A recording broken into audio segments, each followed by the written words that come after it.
powerful and important to go out and get help if you need it, and to be kind to yourself and allow yourself to go out and get that help.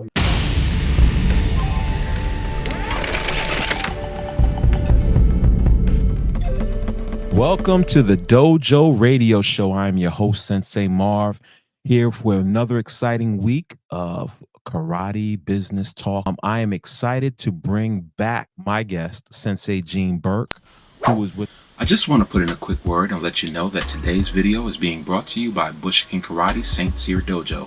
Bushikin Karate is a full contact karate school located in Raleigh, North Carolina. We serve children and adults ages 3 to adult.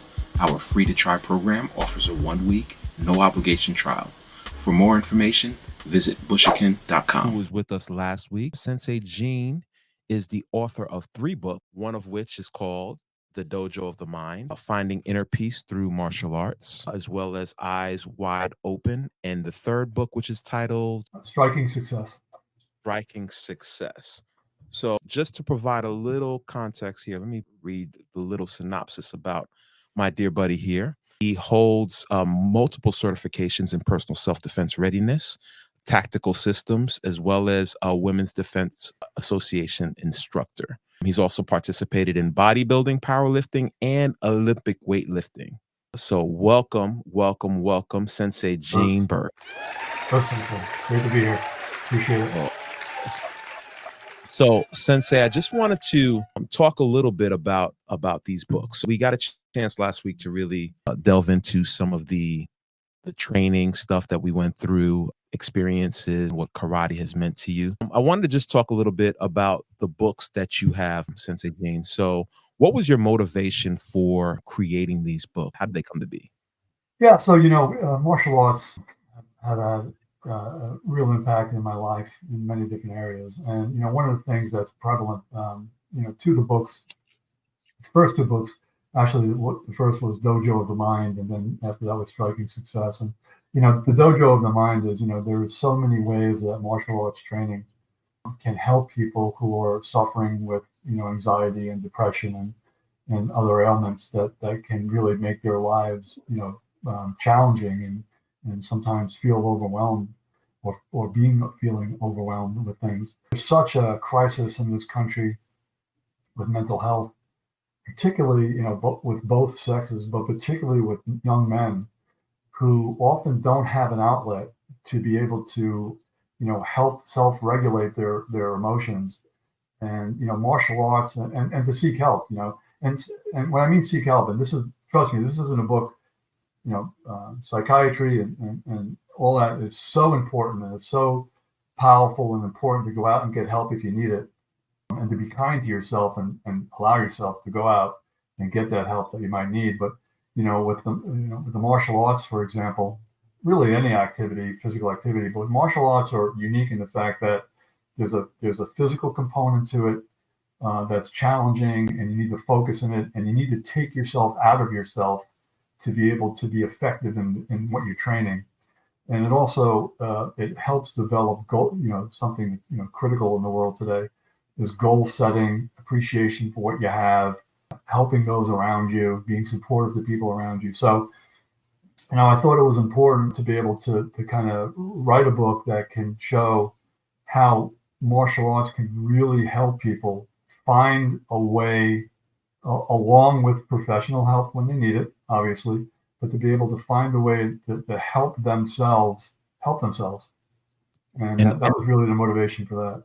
As we spoke about these books and you told me about the books that you were doing, it really resonated with me. And I'm sure with Earl hearing about it now, because we're both clinical social workers. So we see how mental health impacts many different populations. Mm-hmm. And so just really, I know for me personally, martial arts has kept me grounded. People know me as a very calm and collected person.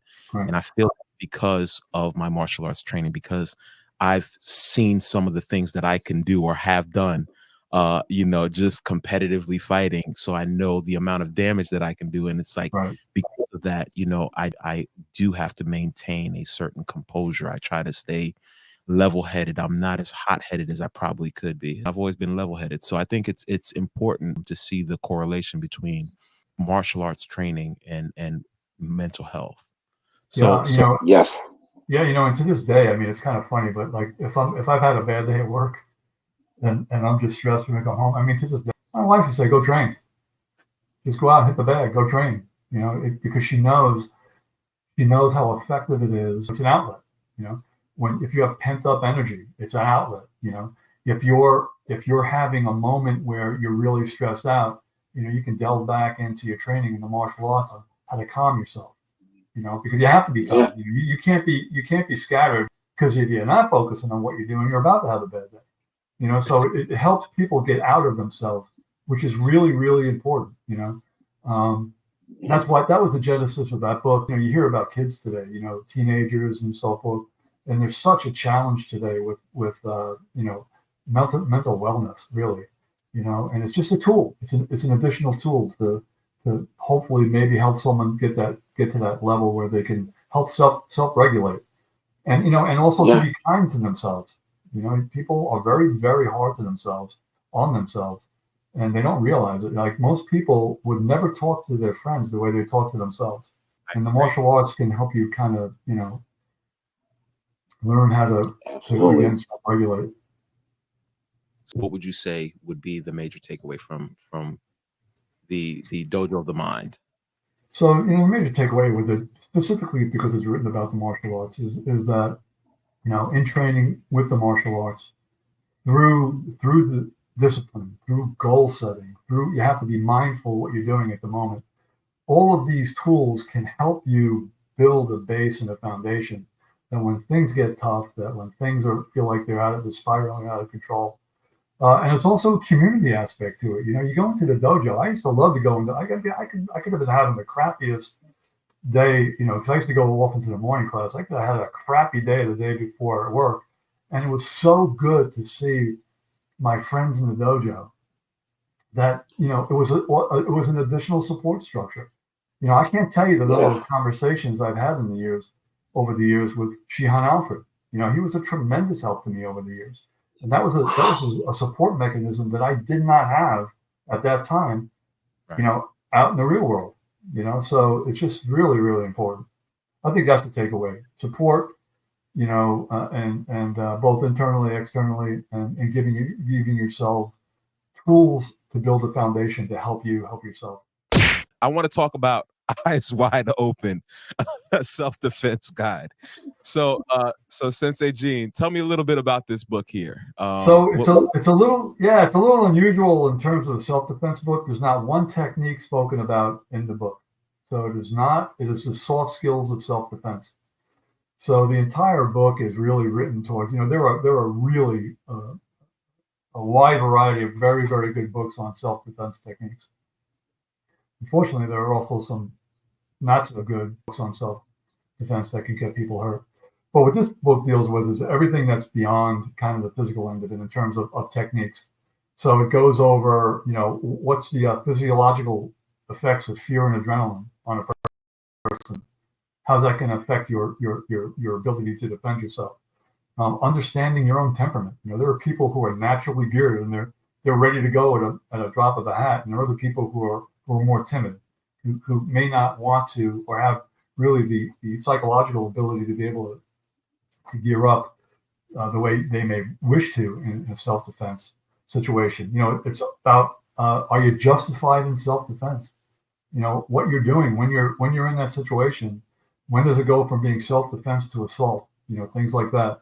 What do you do after attack? If you're attacked by someone, God forbid, and you're injured, what do you do after that? What are the steps you do? How do you speak to the police if the police are called? What do you tell them initially, and what don't you tell them initially? It's a whole packet. It's a whole process of everything that goes beyond or behind the scenes, kind of behind the curtain in self-defense. So that, and at the end of the book, it actually goes into, obviously the importance of learning self-defense and learning the martial arts. And it goes over a brief I do a real snippet. I take some different martial arts and what are their strong points, and where you might need to back that up with something else. And it's also based on your temperament, that if you're your age, your physical ability. There's so many things, like people say run. Well, what if you can't run fast? You know, what if you're someone who can't run fast? What if you have an injury? You know, so it goes into all those things. So I thought that was important because, again, there's so many good books out there about self-defense, but I had never seen one that dealt with the soft skills of self-defense, everything that goes beyond the physical. So that was the reason why I wrote it. I have some thoughts about self-defense courses and self-defense in general, because as a martial arts instructor, a lot of times people ask me to do a self-defense course. Can you do a self-defense course? Can you teach self-defense for women, self-defense for this, that, and the third? My problem with the term self-defense is I take it from a CPR standpoint, right? We all learn how to do CPR, right? We take the CPR class maybe once a year, once every 5 years, Right. whenever we have to take it. If I was to fall and have a heart attack right now, what would be the likelihood of somebody being able to properly perform the CPR, right? Right. Somebody may be able to do it. They may be cool, calm, and collected, and kind of speaking to some of the things that you speak to in your book. But a lot of times people are going to be startled, right? Their reaction is going to be, oh my gosh, what do I do? You know, Right. and they're in that moment, they're not going to be able to respond appropriately to do Right. what they do. Now, there may be a teacher there who teaches it all the time and is able to go call the action, but they're not able to do it. Why? Because there's a lack of repetition. Right. And Exactly. when people ask me about self-defense courses, I always bring them back to coming to train, because yes, I can teach you self-defense techniques, but when that fight or flight hits and you have that deer in the headlights freeze reaction, Absolutely. it's all going to go away. And Yeah. even more so when that big 200-pound man puts his weight on you or hits you for the first time and you've never been hit like that, because a lot of these self-defense courses teach Yeah. they teach the technique, but you don't get the other end of it, right? Right. Like you're hitting Yeah. the bag, There's no you're hitting, resistance. and there's no resistance. There's nothing coming back at you. So the minute that something comes back at you, what do you You do? know, it's funny, you know, so one thing that, you know, when I was a bouncer, and I wasn't a full-time bouncer. I mean, I did it, you know, I had a regular job and stuff, but I knew some guys who owned some bars and stuff. So, you know, they asked me to work from over the years. So I did it on and off for about 10 years. But I can tell you, you know, people don't realize, you know, that's why, you know, and that's why one of the reasons why I wrote this book is there's so many things beyond the physical end of it. People that you would never expect that are capable of extreme violence. And you sometimes it happens so quickly that, you know, taking a self-defense class with no martial arts training, and someone tells you, hey, you're going to grab this guy's wrist and you're going to go this and you're going to, in the real world, I'm telling you, you know, unless you have motor memory, unless you've done it 1,000 times, you know, that to the point that you don't have to think about it, when your adrenaline kicks in, first off, all of your fine motor skills go out the window. That's one of the reasons why things like, you know, Kyokushin, our type of styles are so effective, is because, you know, when the adrenaline's pumping, I don't care who you are, because it's physiological, your fine motor skills go out the window, right? You're not going to grab someone's pinky and twist it, right? You're not going to grab someone's hand with a knife, but you can do gross motor movements where you're using, you know, your arms and your legs in effective ways that get the job done. I can remember a friend of mine, this is a real quick story at the bar. We had one guy one time, he came in, and a friend of mine was a really, really good boxer. He was a really good fighter. And this guy came in and he was, you know, doing his thing. And he said, I know this, and this. And he bumped into my friend, right? This, and this. And he got into a stance, right? I don't know what style it was, but it wasn't even a style. It wasn't a martial arts style. This guy took a training class somewhere. And my friend turned around and he said, hold my beer. Turned around, knocked the guy out in one shot. But this guy, I found out later, was one of these people. He had taken self-defense training. But that doesn't, you know, there are good self-defense training classes out there, but it's got to be ongoing. It can't be a weekend where you say, hey, you know, I learned how to defend someone from a knife. That's dangerous. And people who teach that, Absolutely, that's dangerous. You know, Absolutely. there's a show now on, and forgive me, I can't think of the name of it. It's escaping. I just watched it the other night.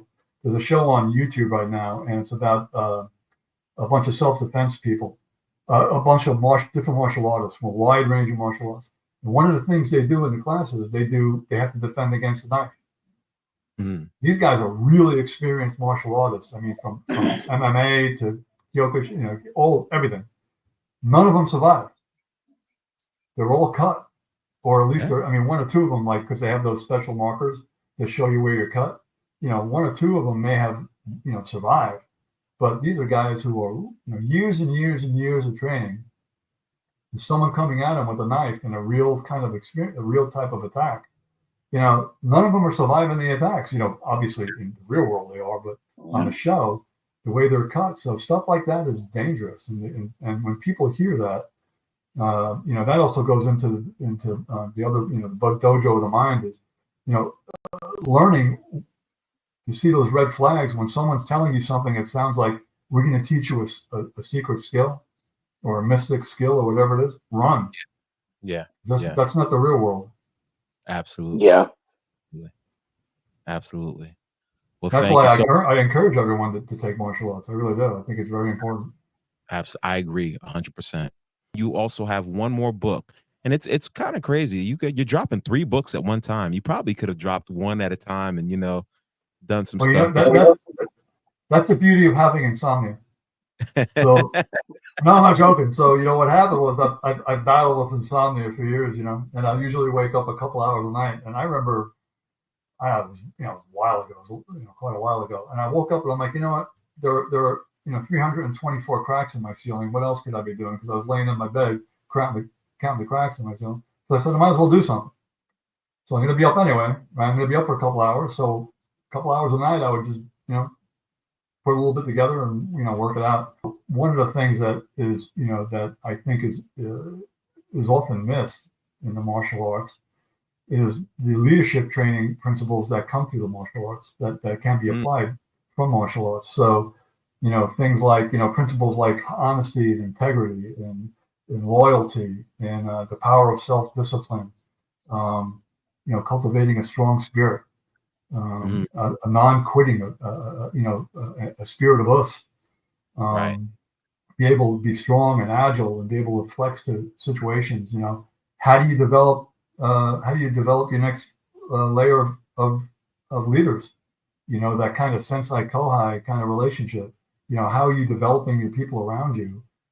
So really, that was kind of, you know, the karma. You know, if you treat people badly in business, you know what? Eventually, that comes back. It always does, and it winds up hurting your business. So, you know, I thought it was an interesting kind of take on how you could apply martial arts principles to becoming an effective leader, and that was kind of the genesis for that. Because I've been an operations manager for so many years now. I think people can see authenticity, right? So when you're Absolutely. a leader, it really comes across, and people are motivated to produce more for you because they are able to see like you're genuinely invested into it. Right. And it's the same thing with martial arts training, right? Like I think, you know, schools that tend to do well is because they see the authenticity within the instructor or within the style. So No, I agree. You know, and that's what's so critical about, you know, so many leaders. You know, I've worked with so many different managers over the years, and everyone has you know, obviously people are going to be very, you know, as many stars are in heaven. You know, people are going to have different personalities and things like that. There's a wide array of different personality and leadership styles, but you know, how you treat yourself and how you treat your business and how you treat your customers is, and when I mean customers, I mean external and internal customers. Yeah, that's how you become successful. So I just thought it was a different take on it. I hadn't really, I'm sure there are other books out there like this, but I hadn't come across it, and I just kind of, I put it together, and hopefully it's helpful to someone. Thank you so much for watching the video. We hope that you found this educational as well as entertaining. If possible, if you did like the video, if you'd be so kind as to give us a like, subscribe, and leave us a comment in the comment section. We look forward to making more content with you and sharing it with you soon. Thank you. Os.